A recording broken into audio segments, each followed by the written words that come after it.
Revel in slaughter with me. Hello and welcome to another Total War Warhammer 2 starting guide. Today we'll be taking a look at Har Ganeth, led by Crone Hellebron, on very hard. Let's go! As we get in here, we'll attack Spite Reach. Being mostly melee, sometimes it's better to auto because the AI bonuses function a bit differently there. We're nearly out of movement, so we'll loot and occupy. This hero is going to try to damage the walls at Grand. No luck there. We can demolish the wine and upgrade for masters. We'll recruit 3 Witch Elves. We're not going to use a lot of missiles in this army, but lightning strike is always a good idea, so we'll head that way. We'll recruit another lord for ambush shenanigans. Trait doesn't really matter, but loyalty is important. Turn 2, we'll attack the walls. Got it this time. We probably don't have the strength to attack the garrison and the army, so we'll see if we can ambush bait them. We'll get growth here. This death hag will join an army, so we'll level her that way. The ambush failed, but we lured the army out. Again, I think auto resolve is being generous here, especially since they have missile cavalry, so I'll auto that, and it gets rid of the army. Now the city should be a breeze. Enslaving will replenish a bit. In hindsight, I should have ambushed in my own land for replenishment, but no big deal there. Turn 3, we'll take Dreaded Slaver here, and attack Grand in channeling stance. Despite the walls being a bit broken, we can't attack right now, so we'll build a battering ram. We'll replenish a bit as we wait for the siege unit, and we can have the second lord recruit a few more units for us. Turn 4, we'll move the Witch Elves to Hellebron, and launch the attack. We'll set up mostly near the right gate, but rush over to attack the left gate, and try to have the units with shields tank tower shots, and pop Hellebron's ability periodically, as the Witch Elves attack all the units. Reasonably easy battle for a melee army. We'll sack and occupy here, and now this lord will head for Quark. We'll build up gold here for money. Note that slaves should go here and nowhere else for a while. We can recruit a master. Disciplined is good.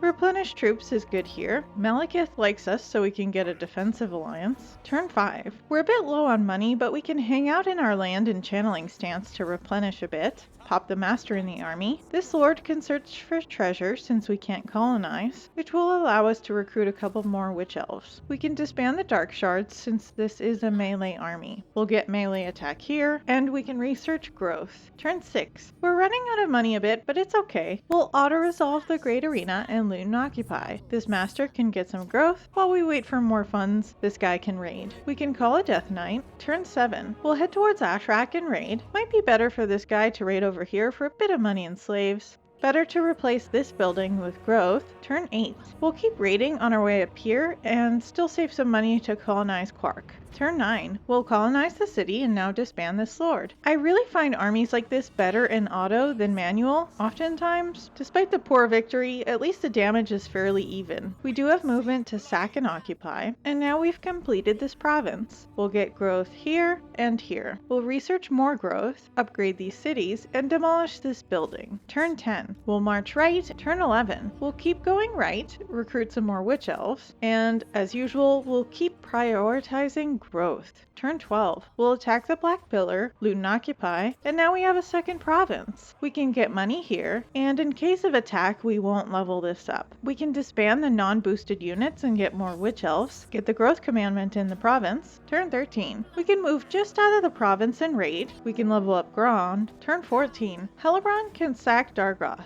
and make her way back closer to the rebellion. We're finally up to lightning strike here, get more growth, upgrade money, and repair Black Pillar. Turn 15. We can call another Death Knight and start farming this rebellion, fighting manually with lightning strike on for the debuff.